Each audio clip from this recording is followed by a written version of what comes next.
बऱ्याच दिवसाची आपण ह्या दिवसाची आपण वाट पाहत होतो. आज या ठिकाणी आपण बसलेले सर्व सरपंच असतील, आता उपसरपंच आमच्या ताई सुवर्ण सचिन घाडगे यांचं प्रथमतः मी उपसरपंच झाल्याबद्दल मी त्यांचं मनापासून खरंच मी अभिनंदन करतो आणि पुढील वाटचालीस खूप खूप शुभेच्छा देतो. खरं तर हे इलेक्शन व्हायला नको होतं, कारण का आपण प्रत्येक वेळेस बघतोय की आपलं काही ठरल्याप्रमाणे फॉर्म्युला आपले इलेक्शन होत राहणार आहे. एक 5 वर्षाचा कालावधी, त्याच्यामध्ये आपल्याला ज्या वेळेस हे इलेक्शन होणार त्यावेळेस अशाच पद्धतीची प्रक्रिया पार पाडणार. पण मलाही असं सांगायचं की समोर जे असतील आपले विरोधक तर कोणीच नाही, आपल्याला गावातले प्रत्येक जण आपलेच जवळचे. आपण सरपंच उपसरपंच या नात्याने जर पाहिलं तर गाव आपलंच आहे.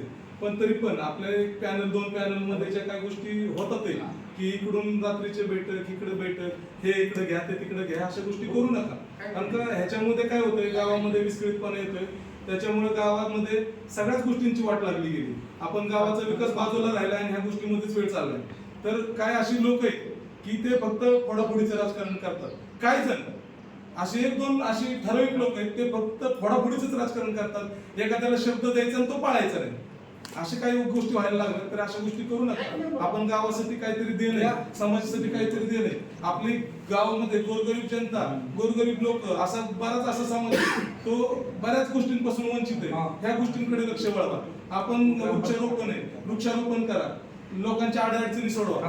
माझं तर मी म्हणणं आहे की मी समाजकार्य करणारा माणूस आहे, समाजसेवक आहे. मी ह्या गोष्टीला मी महत्व देतो की आपल्या लोकांचे प्रश्न सुटले पाहिजेत. पण असे सगळ्यांनीच विचार करा की बाबा आपले लोकांचे प्रश्न काय सोडवायचे. हे फक्त इलेक्शन मर्यादितच आपण एकत्र यायचं तर नका करू अशा गोष्टी. मला सगळ्यांना सांगणे, फक्त आपलीच लोक नाही तर अपोजिट साईडला कोण असतील तर त्यांनी पण या गोष्टींचा विचार केला पाहिजे की आपण मासिक मिटिंगला येत असतो, प्रत्येक मासिक मिटिंग कॅन्सल होत असते, तहकूब होत असते. ह्या गोष्टी नाही झाल्या पाहिजे.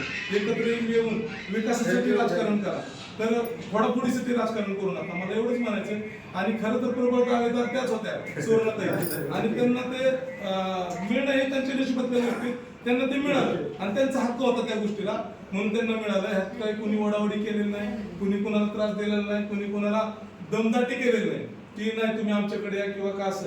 अशा प्रत्येकाने जे काय 10 मतं पडली त्याच्यामध्ये सगळ्यांनी स्वइच्छेने त्यांना मतदान केलं. आणि मी त्या सर्वांचं मनापासून खरं तर त्यांना मी धन्यवाद देतो, त्यांचंही अभिनंदन करतो की तुम्ही कुठेतरी गावात सुशांतता आणि सगळ्या गोष्टी व्यवस्थित व्हाव्या म्हणून तुम्ही हे मतदान केलं आणि सुवर्णताईंना या खुर्चीवरती बसवलं. तर मी सुवर्णताई तुम्हाला पण माझं हेच सांगणं आहे की आपण गावामध्ये आता तुम्हाला एवढा विश्वास टाकलेला आहे, जे काही सदस्य त्यांनी तुमच्यावरती विश्वास टाकलेला आहे, तर त्या विश्वासाला आपण कुठेतरी सारखं ठरलो पाहिजे. आपण कुठेतरी ते काम केलं पाहिजे जे गरज आहे गावाला, जी गरज आहे लोकांना. त्या गोष्टी तुम्ही आता 3 पण महिन्या पाठीमागं पण आता आपल्या गावडे नानी होत्या, तर त्यांनी चांगल्या पद्धतीने काम केलं. मी त्यांनाही खरं तर त्यांचंही धन्यवाद देतो त्यांना की त्यांनी पण चांगल्या पद्धतीने ते कामकाज पार पाडलं. गावामध्ये कुठल्याही प्रकारचं नाही का त्या पदाचा दुरुपयोग होऊ दिला नाही आणि लोकांसाठी त्यांनी काम केलं. रस्त्याचे असतील, ड्रेनेजचे असतील, पाईपलाईन असतील किंवा लोकांचे रात्रीचे अपरात्रीचे प्रश्न असतील, त्यासाठी त्यांचा मुलगा शिवा गावडे यांनी आम्हाला प्रत्येक वेळी मदत केली. रात्रीचा दिवस एक केला, तर लोकांसाठी झटले. असंच आपण प्रत्येक जणांनी ते काम केलं पाहिजे. फक्त आपण ह्या खुर्चीवर बसलो म्हणून आपल्याला ते पद मिळालं म्हणून ते काम करायचं असं पण नाही. ह्या पण खुर्च्या त्याच महत्वाचे, त्याच योग्यतेचे, त्या पण आपण समजून घेऊन ते आपण त्या पद्धतीने काम केलं पाहिजे. आणि मी परत एकदा तुम्हाला हीच विनंती करेल की तुम्ही 3 पण महिने तुम्ही 3 एकजुटीने तो विचार करा आणि तुम्हाला त्या सदस्यांची साथच असेल आणि ते तुम्हाला कायम कुठल्याही चुकीच्या गोष्टी करायला लावणार नाही. कायम ते गोरगरिबांची काम आणि प्रश्न सोडवण्यासाठी प्रोत्साहन करतील, एवढीच मी इच्छा बाळगतो आणि माझे 2 शब्द थांबवतो. तुम्हाला परत एकदा शुभेच्छा. धन्यवाद.